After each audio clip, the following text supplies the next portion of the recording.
total attention I'm giving to this consciousness. There is attention and inattention.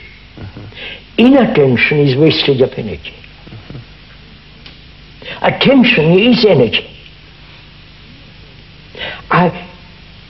When there is observation that consciousness is messy, that...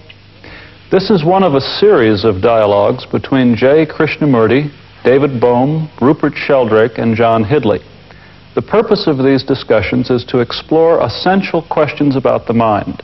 What is psychological disorder, and what is required for fundamental psychological change? J. Krishnamurti is a religious philosopher, author, and educator who has written and given lectures on these subjects for many years. He has founded elementary and secondary schools in the United States, England, and India. David Bohm is professor of theoretical physics at Birkbeck College, London University in England. He has written numerous books concerning theoretical physics and the nature of consciousness. Professor Bohm and Mr. Krishnamurti have held previous dialogues on many subjects. Rupert Sheldrake is a biologist whose recently published book proposes that learning in some members of a species affects the species as a whole. Dr. Sheldrake is presently consulting plant physiologist to the International Crops Research Institute in Hyderabad, India. John Hidley is a psychiatrist in private practice who has been associated with the Krishnamurti School in Ojai, California for the past 6 years. In the first two dialogues, consideration has been given to the process of self-identification. A range of subjects has been related to this process, including the problem of suffering, the role of thinking and memory, images, and the uniqueness or commonality of consciousness. Can these processes be observed, and what is the relationship of observation to order, responsibility, and change? Today's discussion focuses on the question, is there such a thing as absolute psychological security? We'd like to talk about the question of whether there is a deep security, whether the self can be dissolved. You've suggested that if that's possible, then the problems that the individual brings to the office, the problems... So, why do we seek security, apart from physical, apart from terrestrial security? Why do we want security? Well, we know moments of peace and happiness, and we want to stabilize that and hold that. Is that... then that becomes a memory. It's yes. Not actual security. A memory that one day you are happy, and I wish one would go back to it. Or you project an idea and a hope someday to achieve it. Yes. But why is it that human beings, probably throughout the world, seek security? What is the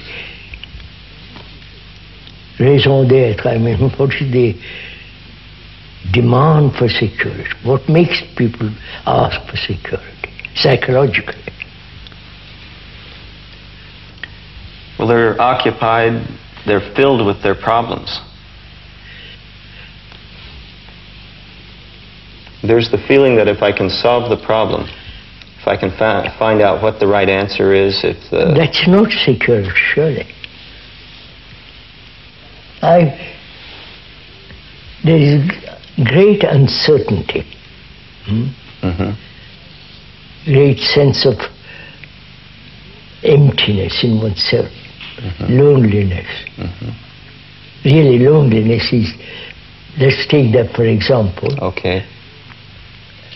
I may be married, I may have children and all the rest of it, but I still feel isolated, lonely.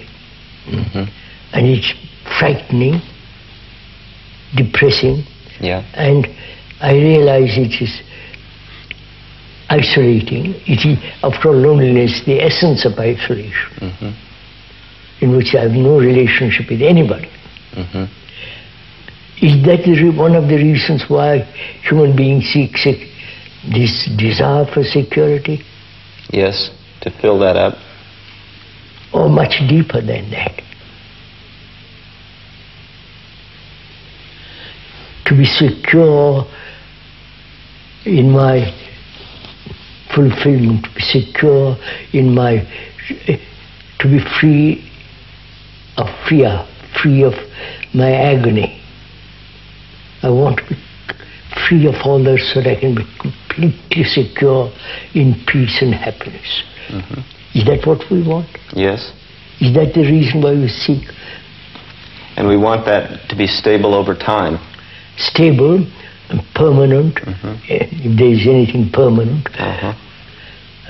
Is that the reason why we crave this, demand, crave for security? Yes.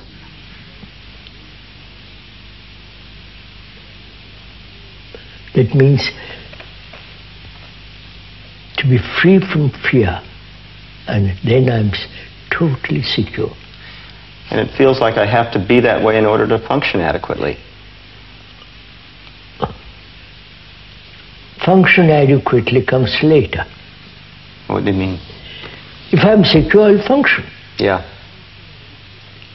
If I'm very anchored in something which I think is false or true, I'll act according to those two principles. But is it that human beings incapable of solving this deep-rooted fear, for example, I'm taking fear,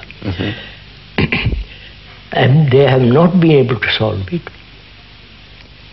Yes, that's right. Psychological fears. Yeah.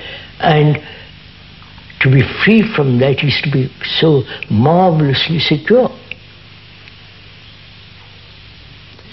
You're saying that if we can solve these problems at a fundamental level.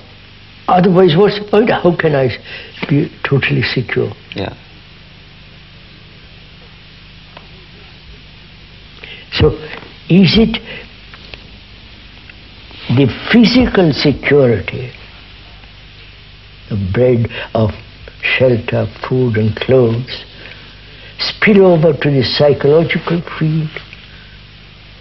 You understand what I mean? Do you mean, is that where the psychological feeling of the need for security comes from? Yeah, come partly. That one must have food and clothes and shelter. Yes. That's it. Yeah. Absolutely essential. Otherwise you four wouldn't be sitting here. Yeah. In the search of that, psychologically also I want to be equally secure. They seem to be equated. Yes, I'm questioning whether it is so. Yes. Or the psychological desire to be secure prevents physical security.